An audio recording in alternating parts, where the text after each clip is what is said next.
bien salut les amis et bienvenue dans une toute nouvelle vidéo. Aujourd'hui, on s'attaque à une sortie de grange, mais pas n'importe laquelle. On s'attaque à une automobile, une petite voiture. Et mes mères, ça fait au moins 4 ans qu'elle est dans cet état-là. Donc je pense qu'il va y avoir pas mal de travail à faire dessus pour la remettre en route. Mais je me fais pas de soucis, ces moteurs-là, c'est du costaud. Avant de vous la présenter, je tiens à vous dire aussi que c'est une voiture qui me tient particulièrement à cœur parce qu'elle a fait d'une part mon plus grand bonheur et aujourd'hui ma plus grande tristesse. Parce que ouais, le fait de l'avoir dans cet état-là, je peux vous dire que je m'en mords les doigts. Cette voiture-là est tout simplement ma toute première voiture que j'ai achetée il y a 8 ans quand j'ai passé mon permis de conduire. C'est un modèle qui m'a toujours fait rêver. Je l'ai délaissé il y a 4 ans par faute de temps, faute de moyens, des changements de situation professionnelle qui ont fait que j'étais pas du tout dans le coin.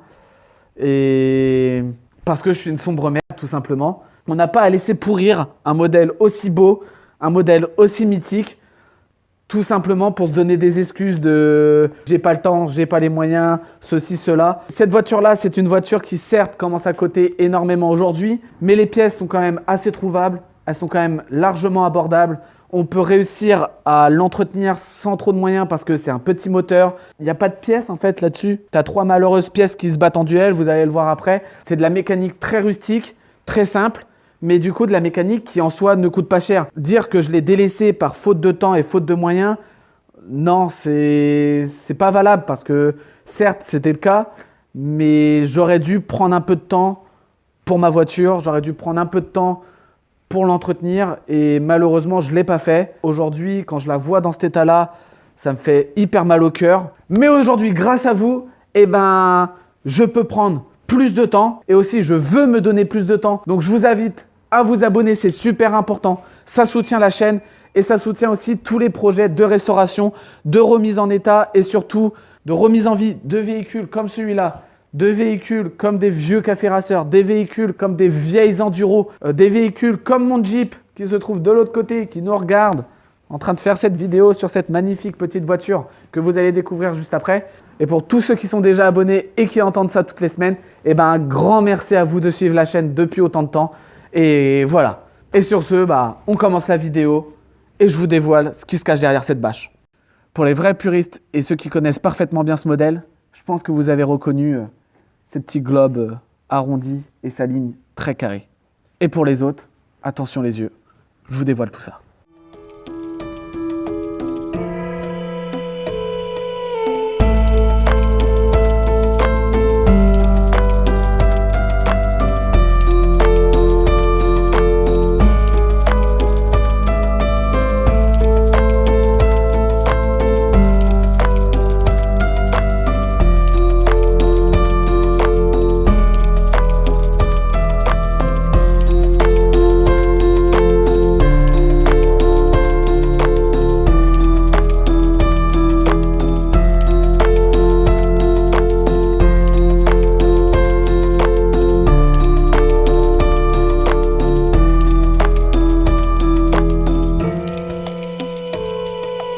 Non mais faut pas croire, mais cette voiture-là, c'est du costaud, hein.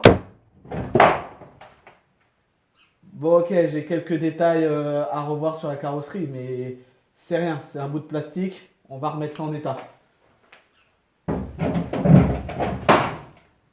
On verra ça plus tard. Et bien voilà, pour ceux qui n'avaient pas encore reconnu le modèle, c'est une Volkswagen Golf 1 de 1980, donc les phases 2 avec les grands phares. Et voilà, l'état est assez catastrophique, on va pas se le cacher. Je vais vous partager toute la restauration de cette voiture. On va le faire en plusieurs temps. Tout d'abord, il va y avoir une partie aujourd'hui, on va essayer de redémarrer le moteur. C'est une voiture qui a juste été à l'arrêt. Elle roulait tous les jours depuis 8 ans jusqu'il y a 4 ans. Et il y a 4 ans, je l'ai stocké ici, dans cette magnifique petite grange. Logiquement, on ne devrait pas avoir trop de soucis pour la redémarrer. Je vais remettre une batterie et on va tester. Normalement, il y a encore du diesel dedans. Il date d'il y a 4 ans aussi le diesel, mais de toute façon c'est pas grave, ce genre de moteur tourne à l'huile de friture. Donc du diesel un petit peu ancien, c'est pas ça qui va la déranger trop. Après je lui filerai un coup, parce que vous allez voir qu'en dessous elle est pas trop pourrie, sauf à un endroit où vraiment ici, vous voyez, ici elle a été énormément piquée. La rouille est passée au niveau du joint de pare-brise est passé sous la peinture. Donc c'est en train de la faire cloquer, c'est pas beau. En attendant, je vais juste la gratter, la traiter avec une peinture anti-rouille pour être sûr que ça prenne pas plus d'ampleur. Et plus tard, quand on aura plus les moyens, si vous vous abonnez plus, ouais, ça fait un peu forceur, mais c'est comme ça qu'on vit, youtubeur. J'essaierai de voir pour lui refaire une peinture complète. Rester dans la même peinture que celle-là parce que je surkiffe cette couleur. C'est un marron baccarat d'époque et je le trouve juste magnifique sur la voiture.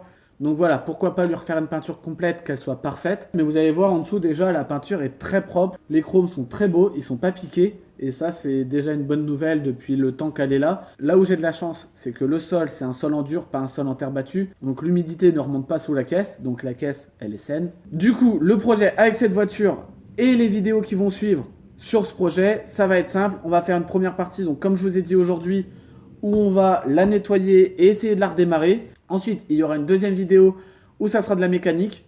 Donc là, on va s'occuper de voir les amortisseurs pour la rabaisser un petit peu, pour qu'elle ait un look un peu plus racing.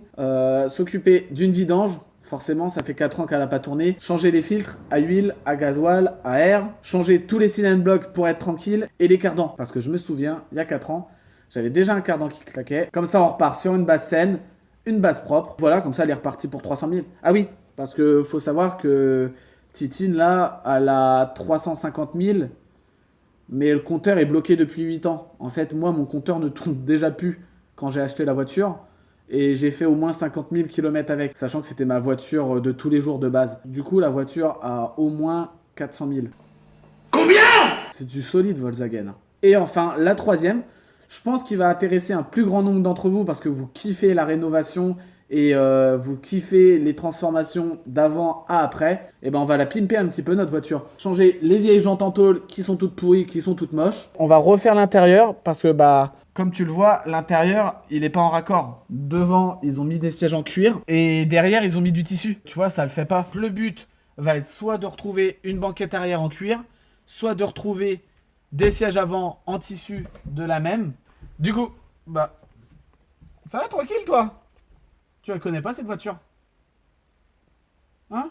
Ben ouais mon gros. Allez. Allez, je travaille. Allez, j'arrive. Ou soit, pourquoi pas, mais là on est sur un tout autre budget, c'est de racheter les tissus, j'ai vu que ça se refaisait, les tissus écossais GTI d'époque. Il y en a pour clairement 1000 €. Donc j'aimerais bien, et ce sera pas tout de suite. Donc pour l'instant, soit les sièges, soit la banquette, selon ce qu'on trouve bien sûr d'occasion sur le Bon Coin, sur Marketplace. Et ensuite, pour devant, changer ce volant-là, qui est dégueulasse, pas d'origine Volkswagen. En tout cas, j'ai des forts doutes que ça, ce soit du Volkswagen. De toute façon, il n'est pas beau. Donc, on le dégage et on met un vrai volant d'époque, soit de Golf 1, soit de Golf GTI, pourquoi pas, les petits volants 3 branches qui sont très sympas.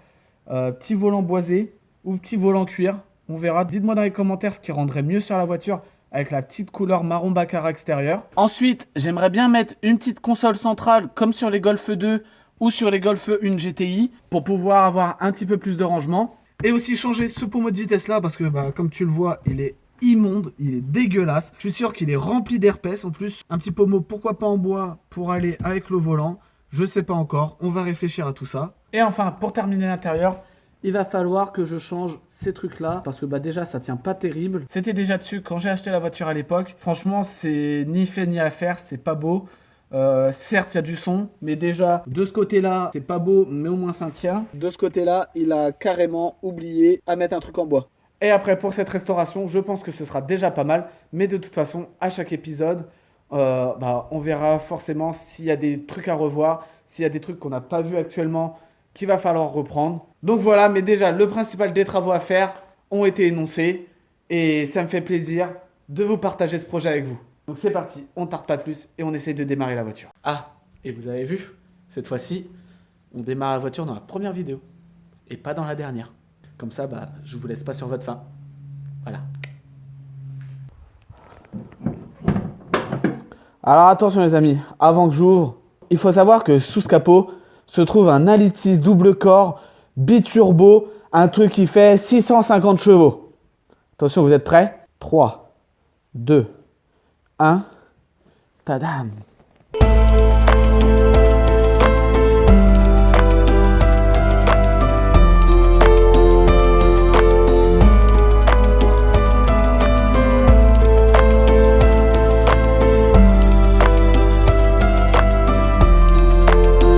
Bon, ok, j'ai peut-être un petit peu abusé sur le biturbo parce que bah il n'y a pas de turbo du tout.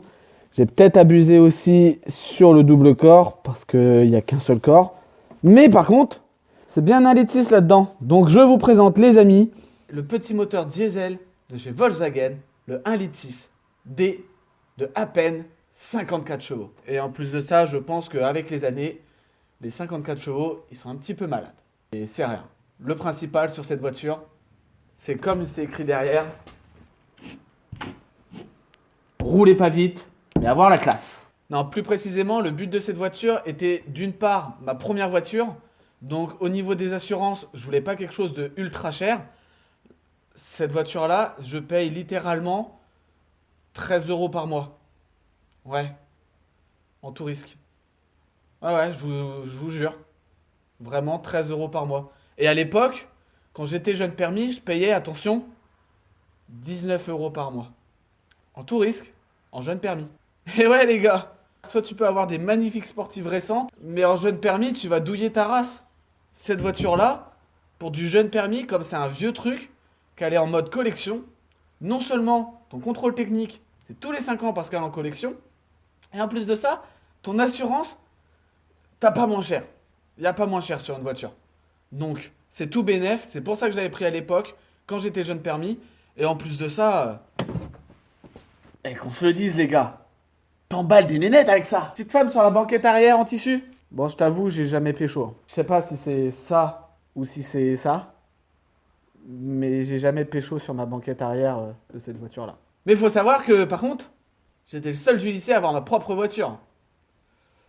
Peut-être parce que j'avais redoublé et que du coup j'avais un an de plus, du coup j'étais le seul à avoir le permis aussi.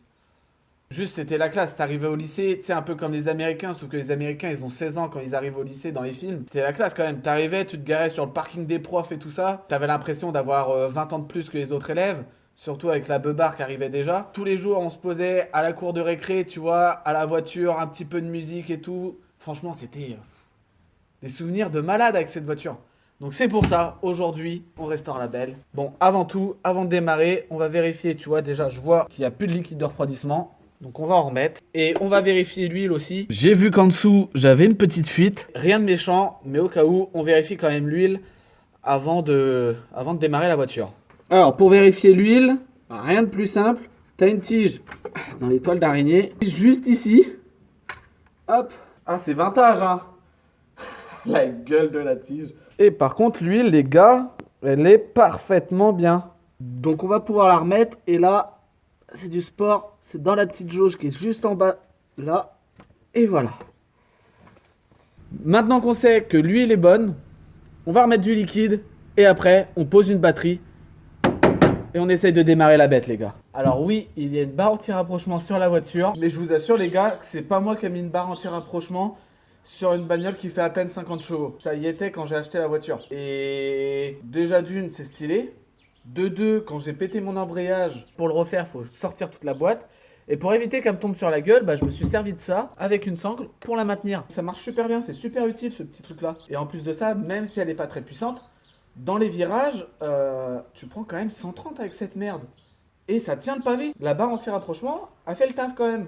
Donc je me suis dit pourquoi pas la laisser. C'est un truc qui habille le moteur, même si c'est infime, et ben ça aide à la tenue de route de la voiture, sachant qu'on sait que les Golf 1 ils sont quand même réputés pour pas très bien tenir la route dès qu'il pleut. Là où je suis emmerdé là, c'est que le bouchon, je me souvenais plus qu'on pouvait pas le sortir. Alors soit j'ai jamais eu besoin de remettre de l'eau, soit bah j'avais besoin de remettre de l'eau mais j'en ai jamais remis. Et ça, c'est pas bien, faites pas ça. Mais ça me paraît étonnant. Ou soit je retirais la barre. Mais pareil, ça m'étonne, je m'en rappelle plus de ça. Mais bon, c'est pas grave, on va les dégager. De toute façon, j'ai vu que juste en dessous, il y avait un petit peu de rouille. Et du coup, ça fera pas de mal de la retirer et de directement traiter anti-rouille avant que la corrosion devienne perforante. Pareil, j'aimerais bien retirer le cache culbuteur pour le repeindre. Retirer cette barre-là pour la repeindre aussi. Et bien sûr, le cache de la courroie de distribution. Le retirer, le repeindre aussi, et en même temps vérifier dans quel état elle est. Enfin, pour le moteur, je crois que l'alternateur est HS, donc par sécurité, on va le changer.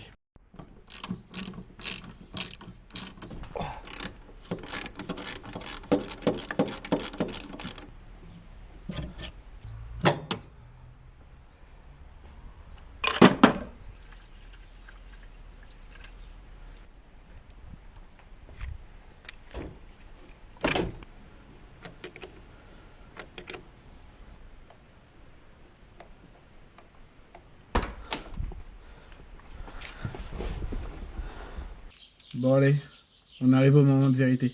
Ça donne une belle petite ambiance hein, avec la petite LED derrière. Non? Tu trouves comment? Bon, je m'égare, c'est parce que je stresse un peu, donc j'essaie de trouver des trucs.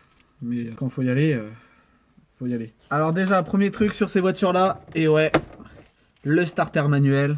Ensuite, on se trompe pas de clé, parce que tu as une clé pour les portières, une clé pour le contact. Forcément, tu sais, à l'époque, ils pouvaient pas faire les mêmes. Et c'est parti. Alors déjà, on voit que l'horloge tourne.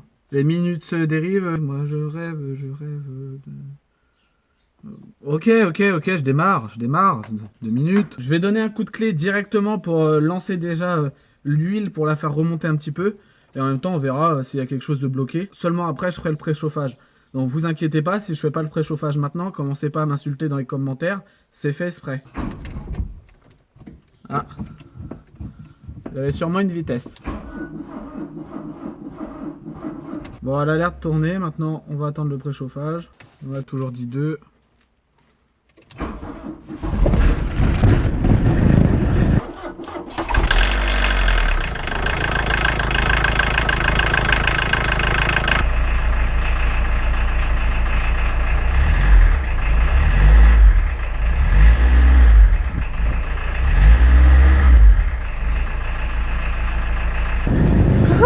Du premier coup.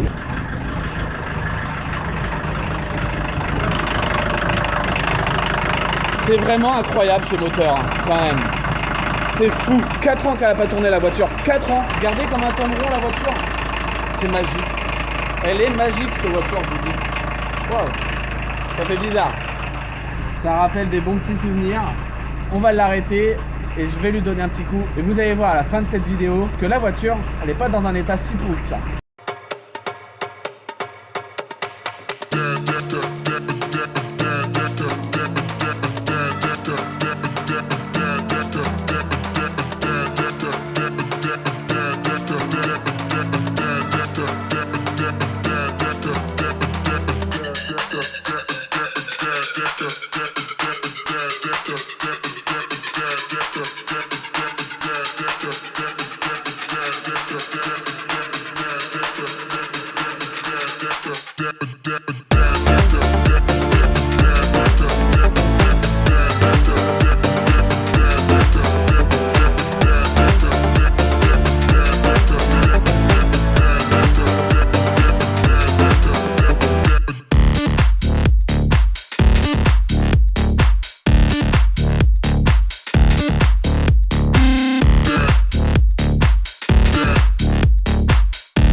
Et bien voilà les amis, c'est sous ce rayon de soleil qu'on va clôturer la vidéo. Dans l'ensemble, la voiture est encore dans un super état. Même si vous allez voir, il y a 2-3 petites bricoles, surtout au niveau carrosserie, qu'elle n'a pas aimé au niveau du stockage. Et c'était déjà des problèmes qu'il y avait quand j'ai acheté la voiture à l'époque. Au niveau de la peinture, elle a quelques petits points de rouille. Vous voyez, juste ici, elle est en train de cloquer. Au fait, au niveau du joint de pare-brise, l'eau s'est infiltrée. Alors, il faut savoir que ça, c'est pas dû au stockage, parce que elle était stockée dans le bâtiment à l'abri. Donc, à aucun moment, elle a pris la pluie pendant les 4 ans qu'elle est restée stockée. Mais ça, c'était déjà un problème que j'avais quand j'ai acheté la voiture. Souvent, sur les joints de pare-brise, de toute façon, c'est un peu la maladie chez Volkswagen et chez les vieilles voitures en général à l'époque, c'est que malheureusement la carrosserie n'est pas aussi bien traitée qu'aujourd'hui. On se retrouve avec des petites cloques au niveau du joint de pare-brise. Pareil, derrière, j'ai le même problème, vous voyez, ici et là. J'ai 2 grosses cloques qui sont en train de rouiller. Et ça, c'est pas bon du tout pour la carrosserie. J'ai quelques défauts quand j'avais acheté la voiture. Vous voyez, là, les beignets, ici aussi et là. Et pareil, derrière, ici, la peinture s'était écaillée. Sur le général, la peinture, elle fait propre, elle fait belle. Mais si on regarde au détail, eh ben, il y a des petits points de rouille qui sont très méchants et qu'il faut absolument s'occuper, qu'il faut absolument traiter. Donc malheureusement, je vais devoir gratter cette partie, la traiter anti-rouille. Sauf que le problème, c'est que retrouver cette peinture-là, eh ben, ça va être compliqué. Forcément, il va y avoir une différence de teinte. Mais bon, pour l'instant, j'ai pas le choix. On va faire ça pour déjà sauver la carrosserie. Parce que regardez, je vous ai pas encore montré, mais le plus gros du problème se trouve juste ici. Regardez dans quel état elle est. La rouille, elle est perforante. Et ça, c'est vraiment pas bon. Déjà pour le contrôle technique et même pour la solidité de la voiture. Parce que ça fait partie du bâti. On va la découper, on va refaire une plaque. On va tout traiter anti-rouille. Et pour l'instant, malheureusement, je vais être obligé de poncer la peinture, m'occuper de tous ces points de rouille-là. C'est juste provisoire. Et plus tard, dès que je pourrai, je referai une peinture complète de la petite Golf pour le final de notre petite restauration de la Golf. Malheureusement, la vidéo de la peinture ne sortira pas à la suite des autres. Tout simplement parce qu'il faut réunir un budget assez conséquent pour pouvoir refaire une peinture complète d'une carrosserie de voiture. Et en plus de ça, je ne veux pas la faire comme un charlot, je ne veux pas la faire moi-même. Je veux qu'elle soit faite par un professionnel, un passionné qui sait ce qu'il fait. Donc pour trouver le budget et le savoir-faire, eh ben, ça ne se fait pas en 2 jours. Je préfère prendre le temps de réunir le budget et de trouver le savoir-faire. Donc voilà les projets pour cette petite Golf 1. Et d'ailleurs, si vous voulez continuer à faire revivre des véhicules comme celui-ci en manque d'amour, eh ben, c'est très simple. La seule chose que vous avez à faire, c'est de vous abonner en masse pour permettre à la chaîne de continuer à vivre. Sur ce, je vous laisse avec quelques images de la petite Volkswagen. Et moi, je vous dis à la prochaine pour la suite des aventures. Peace les amis.